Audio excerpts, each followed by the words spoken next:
Well, hi again, everybody. Welcome back to the studio. And once again today, I'm delighted to have Tony Bulsh back here. And Tony, welcome back. Hi Jim, thanks for having us back. We're going to be talking about security for small business data, IT. In particular, today we're going to be talking about data breaches. Indeed, Jim, we're going to have a look at what it looks like and what the impact on a business is when it goes horribly wrong. Yeah, so a data breach. What do we mean by a data breach? Okay, well if we refer back to our earlier video, we did six essential things that businesses need to do to protect themselves. If they don't do all those 6 things, or if something goes wrong, and somebody lets something onto their machine that doesn't belong, so a piece of ransomware, a piece of malware that goes off and potentially encrypts their data, and that's what we're going to talk about today. What does that look like? What's the impact of that on their business? Of not doing the 6 essentials and keeping things. So we can have a quick look at the 6 essentials. We got them here on the screen. So in no particular order, so 6 essential things that you need to do in your business. Endpoint detection and response. Endpoint detection and response is better than antivirus. So you have your antivirus, that's your endpoint protection. Detection and response is now, rather than looking for a bad piece of software, is looking for a bad behaviour from a piece of software. You need to have your operating system and application updates so that any known potential issues are removed from your systems. Some email protection, trying to stop the phishing attacks coming through, trying to root out those bad links and things like that. 2-factor authentication, so that if you do give a password away, they still can't get logged in. And of course, if it all goes horribly wrong, a good working tested backup. Yeah, so this is all basic good practice. But particularly today, we're going to be talking about how to respond in the case that you do get a data breach. Yeah. And then, vitally important, we'll touch back into the 6 essentials, because this is the way you prevent having a data breach in the first place. Okay, so what does it look like if you get breached? Well, for most breaches, it's going to be something's going to come up on your screen and go, hey, we've encrypted your data, we've ransomed you. So you're getting something like this? Something like that, yes. The bad actors have got onto your machine somehow, whether it was you or one of your colleagues has let something into your business, and it's now propagated around your machines. So potentially your data's sitting on your machines and it's been ransomed. So what do? Well, if you've got business cyber insurance, first thing you do would be to ring them. If you've got cyber security insurance, they will dictate what happens and the roadmap of getting you cleaned up and back operating. It's really important that you do involve them, because if you don't do and follow their due process, they may reject your claim. And that could end up being very disruptive or very expensive, or both, which is not a good place to be. Unfortunately, many small businesses don't have cyber security insurance, so it's on them to sort out what they're going to do next. So what are you going to do? So something bad has happened. It might be you can't open your spreadsheets because they've all been encrypted, or you're getting these messages popping up. Well, what are you going to do? So the first thing you need to do is to isolate everything. So get your machines off the network. If you've got machines that weren't in the office when this happened, don't plug them in to the office. Treat the office or your setup, whatever you've got, as a contaminated zone, and don't bring anything new into it. So the machines are contaminated. What are you going to do? Well, so we've isolated them. It'd be nice to know what happened and where it came from. So it'd be worth checking with people. Did you click on something? They might tell you they did. They might not. But it'd be useful to know what it is that's happened. Sometimes you can tell from the file extensions or the message that pops up on the screen. It'll tell you who it is and what they want, and it'll give you a Gmail address and somewhere to send Bitcoin to and whatever. Some businesses, the recent NHS one, this is what happened to them. They were ransomed. What do? They have to isolate everything, go through a clean-up process, and you can see these things can take some time. So we've isolated everything. We'll spend a little bit of time, or suggest you spend a bit of time, trying to work out what and where, what it was, where it came from. You might, in parallel, start the recovery process. So you might have data on machines that's not properly backed up. So you might need to take the hard drives out of machines, or the memory cards, whatever it is. And this is just to protect that data? To protect that data. So if there's something on the machine that you might want to get back to, you need to remove those drives, quarantine them, put them in an envelope and say that they're dirty.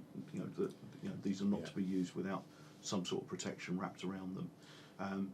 So what we've done on some various clients over the years that we've helped is get some new hard drives, clean operating system install. So if it's on a Mac, that's going to be more of an issue because you can't change the hard drives on those. Yeah. So it might be you need to take it to go and do a time machine backup to keep that safe. Then you can wipe and factory reset the machine. Generally on most PCs, some Surface equipment would be the same. You can't change the drives on those. Again, so it's some sort of backup. If you can change the drive, pull the drive out, pop a new drive in, clean operating system install, and have that can then go on your clean network.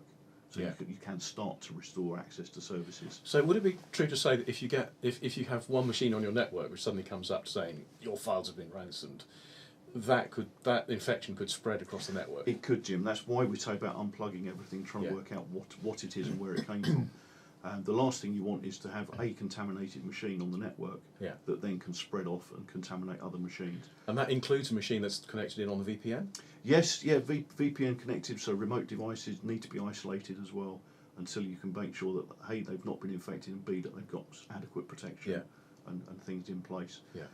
Yes, the last thing you want to do is to start bringing things back onto a network with a source of contamination that will still spread. Yeah. Okay, so we've isolated. We've got some sort of cleanup running. If you can't wipe the drive and start again, then you need to know what it is to see if there is a cleanup tool. There may be a cleanup tool, or it might be that that device just needs to be put in the cupboard and forgotten about until a little bit later. Sometimes the encryptions are the keys are released. Sometimes they will release the keys. They will have a fit of conscience and decide actually they don't want to do this anymore, and they will release the keys and things.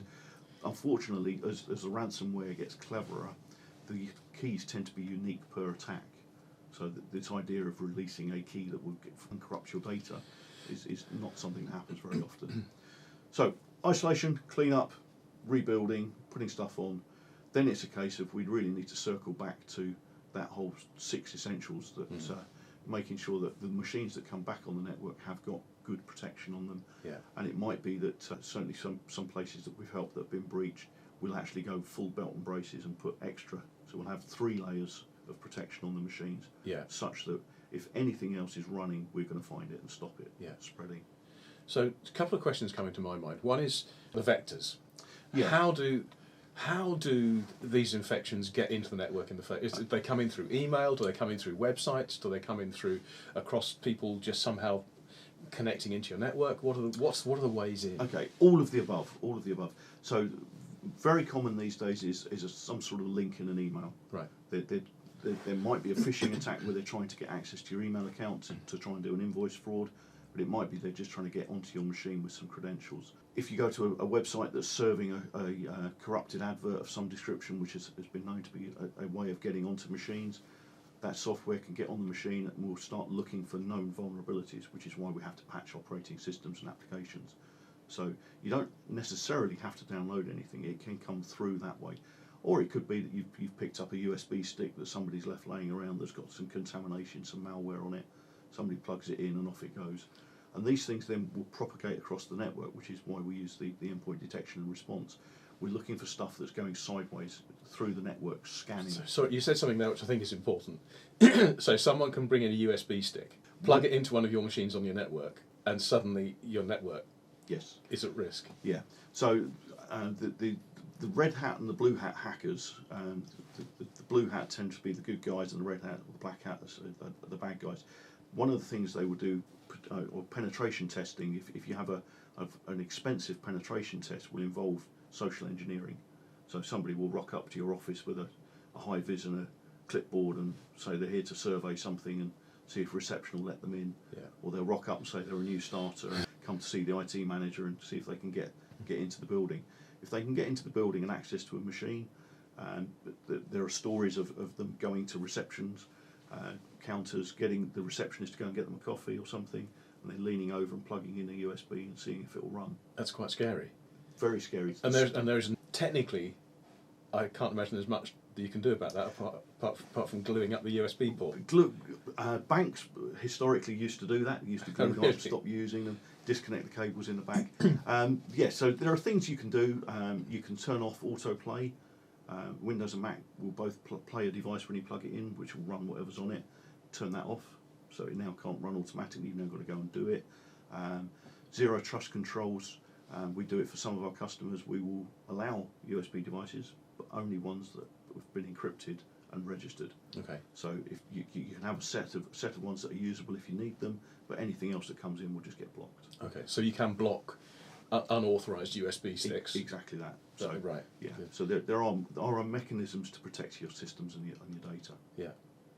Okay. So yeah. So the email attack, the dropping devices in, scanning across the network. The scanning across the network. If you've got machines inside your network exposed to the internet, they're all vulnerable. Any vulnerabilities on there, you're publishing them to the world. So some person can sit in China or Russia or Ukraine, wherever they happen to be. They can scan your IP address. They're not looking for you in particular. They're just scanning one after another.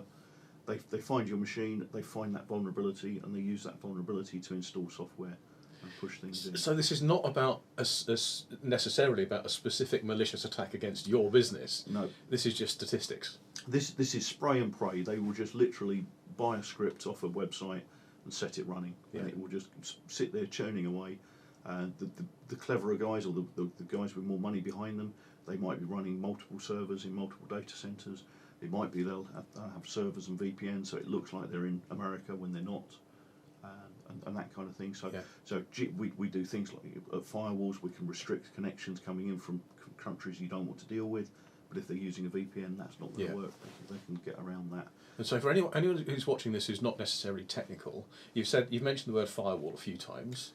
So my understanding of a firewall is something that sits. So you've got your own network in your organisation, and there's the connection out from my network here, and the same for any office, out through the fibre that takes me out into the internet. And the firewall, in my case, that's something that sits in my internet router. Yes. Which sort of sits between my network and the outside world, which says you're a potential unwelcome visitor, you're a potential threat, you can't come into my network. Exactly that. So for most people, particularly with home and small office, they'll have a firewall, and it will normally be configured not to allow any inbound connections at all. The only reasons that historically that we used to do in a home or small office would be things like CCTV. So you might have a port open that you'd say, right, anything that connects to our firewall is going to be blocked unless it's the CCTV or the VPN to get to the server on the inside. So firewalls are there to block most of that traffic. So the problem is a misconfigured firewall potentially would allow access to things, or it's that you may have a web server running or some application running in the office. The problem is over years most things have gone to the cloud now, which makes it more secure. You don't have so many things running in the office. But if you've got a server, it's still vulnerable wherever it sits because it will still have presenting to the internet and still be potentially a breach point. So that's a firewall to keep them out, firewall on the machine to only allow certain activities onto it, and then keeping the software patched. And the consequences to a business of this kind of thing, I mean, they're massive. Indeed, there's a number of different elements that make up the disruption. You've got the loss of productivity as you can't work because you can't order anything, you can't pick anything. Your scheduling's gone for your manufacturing. You can't pick print shipping lists and ship things out. A recent breach, an engineering company. If you can't work, you're selling time. You're selling a service to someone. If you can't work because your systems are down, that's all going to have a massive cash flow impact. And plus the cost of the cleanup. If you've got to buy more equipment or hire people like us to come and help you, there's a direct cost there. And the other thing people often forget is the reputational damage that. If you're holding any sort of publicly personal identifiable information, you're going to have to report a breach to the Information Commissioner, who will come and have a look and may want to fine you for having inadequate controls and things.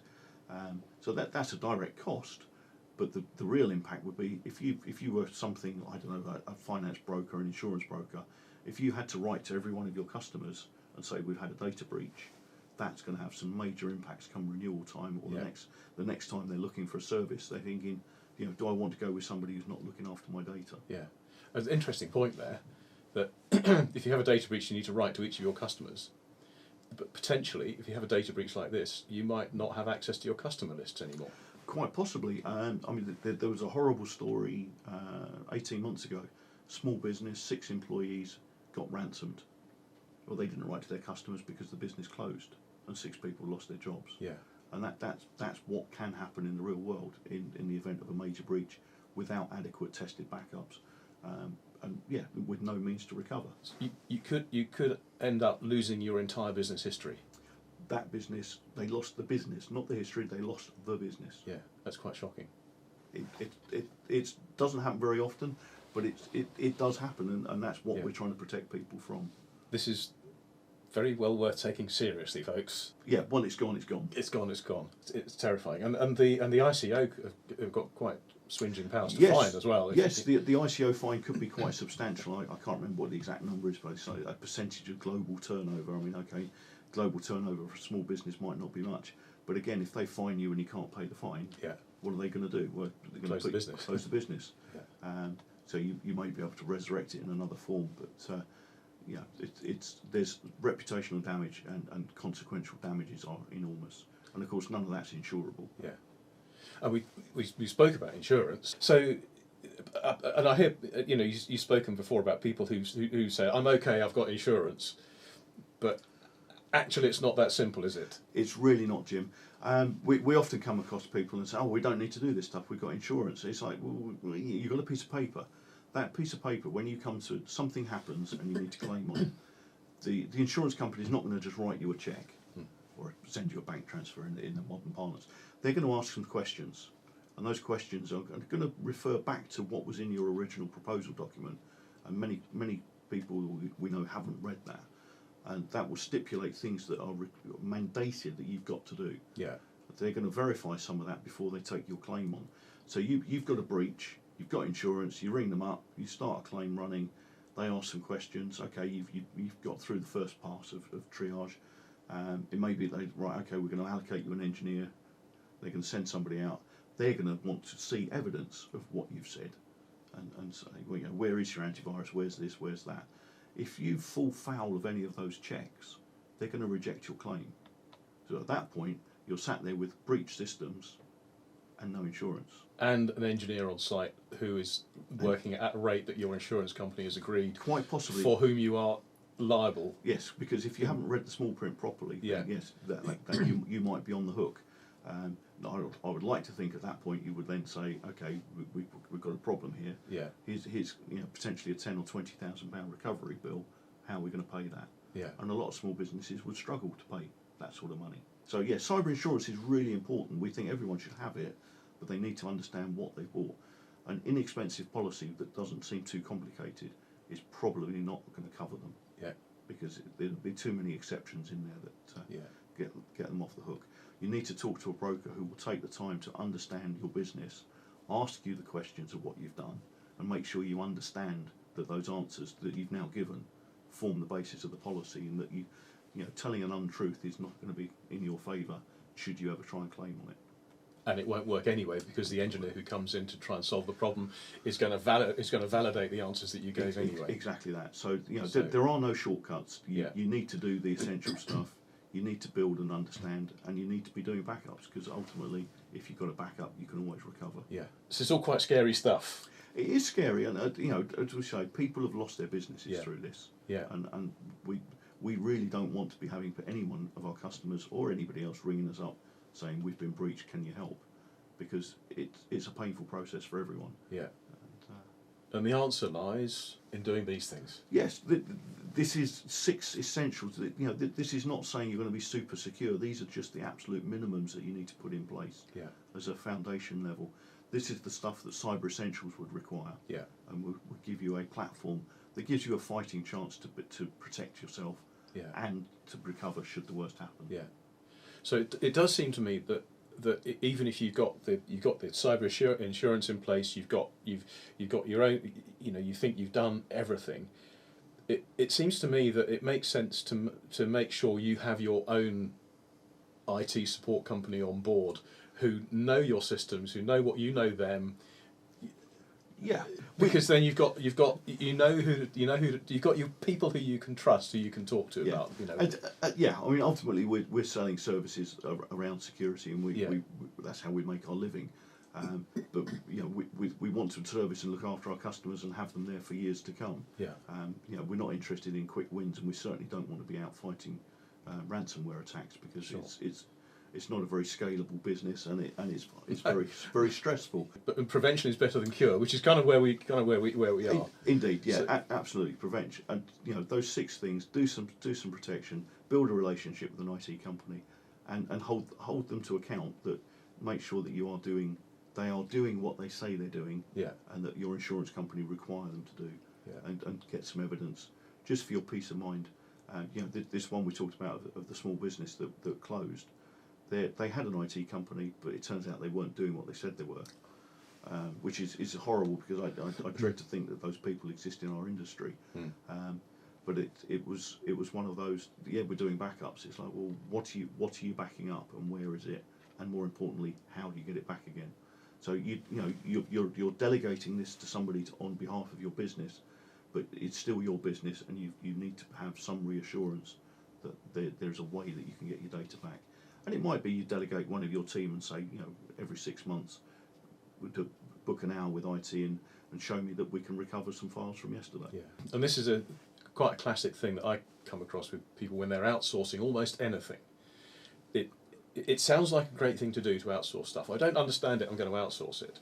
But the danger is, if you outsource something that you don't understand, you don't know how to outsource it well. Yes, yeah, that's it. So I mean, it is one of those. Your IT provider, that they need to be in partnership with you. You need to trust them, but that's the whole the validation bit. Yeah. Trust but verify. And I think that's an important thing to say, that any service provider that you use as a business or as a private individual, actually, rather than treating it as something right, here it is, you just deal with it, it needs to be dealt with as a partnership. Exactly that. It's your business. Yeah. It's your baby. It's your livelihood. If they make a mistake and walk away from you, what do you do now? Yeah. It's all very well, you can say we can sue them. Well, yeah, you can, but what do you do now? Yeah. Suing them in exactly. 6 months' time doesn't fix now. Yeah. And if you've got an issue going on and they're not responsive, well, yeah, that you're going to be in the mire. Yeah. Choose your partner carefully. Yeah. Trusting them with your crown jewels. Trusting them with your crown jewels. Marvellous. Tony, I think, is there anything else you want to add? These 6 things are really important as a minimum. Yeah. Yeah, just do these 6 things. We've got another video up on the channel that we shot a few days ago, so have a look at that. We're happy. We would love to talk to anybody that's located in our area. We're happy to have a coffee with them, talk about what they're doing, what the risks of their business are. It might be that they're fully covered. Yeah. Brilliant, no problem at all. And it might be a case of you go, well, actually, there's some things you need to look at, and we'll tell them what they are. Yeah. We're quite happy to tell people what they need to do. If they can't handle it, then yeah, we can help them. Yeah. But we'd much rather have a conversation and get some protection in place, Yeah. rather than have that phone call. Perfect. Tony, thank you so much. It's been really enlightening, quite scary. Really important information for all of us, whatever size of business we run. We need to know about this stuff. We need to take it very seriously. Tony, thank you so much for coming in once again. Thank you, Jim. See you again soon. We'll see you again soon as well. That's it. Bye for now, and we'll see you next time.